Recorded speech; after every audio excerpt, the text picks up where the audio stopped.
Hello, this will be the code walkthrough for the alternating bit client and server in Python. I'm sorry about the off-screen capturing. I was using Cam Studio, but it was just giving me a pain, so if you'll just bear with me. I'm going to be going through the code of the client and server line by line, so let's get started. First few lines feel pretty self-explanatory. Just import the socket module, setting up the variables you need, just connecting to an arbitrary port number. This is going to be the variable I use to determine if there's still data to be sent. Here is our TCP client socket we're going to be sending the data with, and here is our ACK number. It's just a string. It's going to be alternating throughout the loop between 0 and 1, hence alternating bit. I actually end up closing this connection via the client with this string right here. It'll be the last string it sends instead of an ACK, and the server will be listening for that, and once it receives this, it'll know to end. So here we're going to start the main loop, connect to the server. I'm going to set a timeout interval. This will set it to 2 seconds. So anything after that, it'll run the timeout exception. And here we're going to set the receiver is receiving to true, so it knows there's still data to be sent. I have an iterator right here, which is will determine how many packets are to be sent. And I added this line right here just as it's just an overall input. I can hit enter to start it, just give me a little bit more control. It's not necessary at all, but anyways, we'll enter here into the main loop. It's surrounded by a try and except block for the timeout. I'll get to the code at the bottom later. So to start off, send a packet that contains the acknowledgement number. It starts off as 0. Wait for the server to send something back and store it in receive. Now, with receive, we're going to extract the sequence number, which is just the last character in the string that it sends. And this is just printing it as a little debug measure. So here's the actual alternating bit piece. If the sequence number is equal to the ACK, or in other words, if we got the packet that we expected, then everything's hunky-dory. We're gonna switch update ACK, so if it's 0 it becomes 1, and if it's 1 it becomes 0. Update our iterator, and check if the iterator is greater than the number of packets we want to send, in which case we'll just stop, say there's no more data left to be sent, tell the server that there's no data left to be sent, and close out the socket. In the other case where we did not get the data we were expecting, which the sequence number is not equal to the ACK that we had sent, we're just going to resend the ACK, which will the server will then see this and send back the last packet, or the one we were expecting. And here's the exception block. We just get to it if that 2-second timeout interval is reached. It's going to print timeout here, just as a debugging measure. I had that in, and resend the ACK. And that's the exact same thing as resending the ACK here, without updating it. Alright, so we're going to hop over to the server and just go through it line by line again. So the first few lines, again, they're very similar to what they were in the client module. Here's the data here. It's just a list of strings we're going to be sending, along with the sequence numbers in the packets.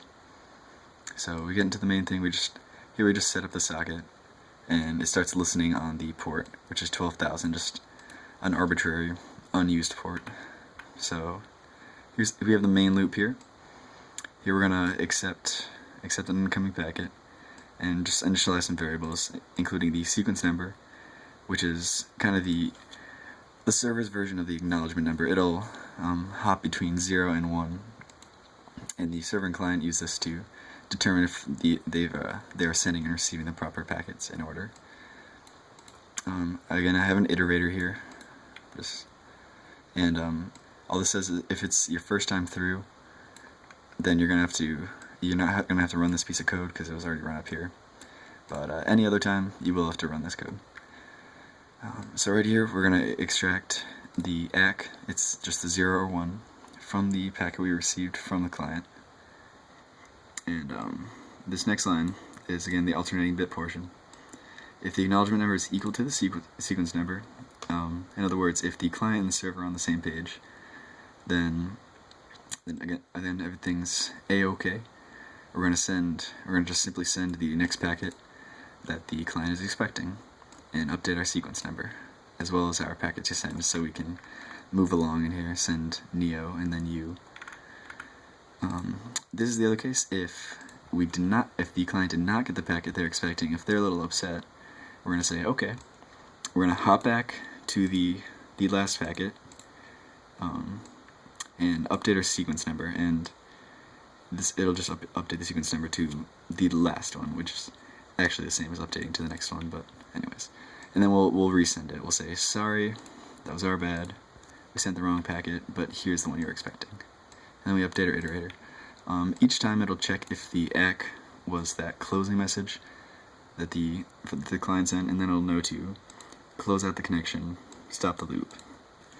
Alright, so I got the server up and running over here, so we're gonna hop on over to the client, and we should see our output here, saying, Neo, you are the chosen one. So we'll run it. Got a little my raw input box, so I can just hit OK. And here we go.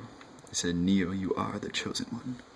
Now, since I'm connecting to localhost, it's hard to see the timeout interval in action. So what I'm going to do is I'm going to hop over to the server, and on this line right here, where it checks if the acknowledgement number is equal to the sequence number, and if it is, like it's the code we were expecting, it's gonna just send the next packet. I'm gonna comment out that line. Here, we'll just save it. Okay. So now, when the proper ACK is when it gets the proper ACK, it won't do anything. So, from the server's or the client's perspective, it sent out an acknowledgement, and the server did nothing. The client can only assume the packet was lost. Little does he know, the server's just ignoring him. But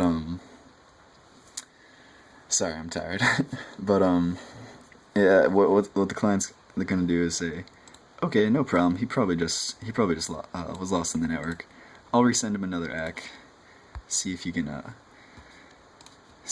right his wrongs. And if that's the case, since the sequence number and the next packet to send are still updated, when it gets that next ACK, this line of code will run, because the ACK it's getting is not what it's expecting, and then it'll send the packet. So we still will get the entire message across, but a timeout will occur on each iteration. So I'm gonna hop over here, get the server up and running again. All right, ready to work. Here's my Warcraft peasant, and here I'm gonna let the client go in here. I'm gonna run it. Enter to start, and we're gonna see on each time it's gonna run. Oops, sorry. It's gonna run the accept block, but we're still gonna get the message across. So here we go. Oh, timeout, but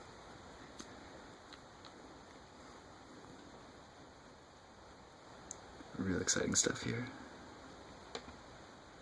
Alright, so it took a little longer, but we still got the message. Neo, you are the chosen one. You'll notice each time this is indicative of the timeout block running.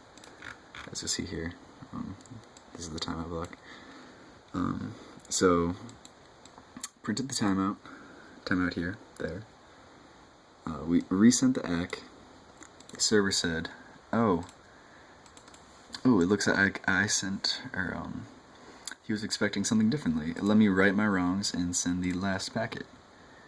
The client got that back, said okay, and he printed the acknowledgement number, which, as you see, alternates between 0 and 1. And even though there were timeouts, you'll see the message still got across.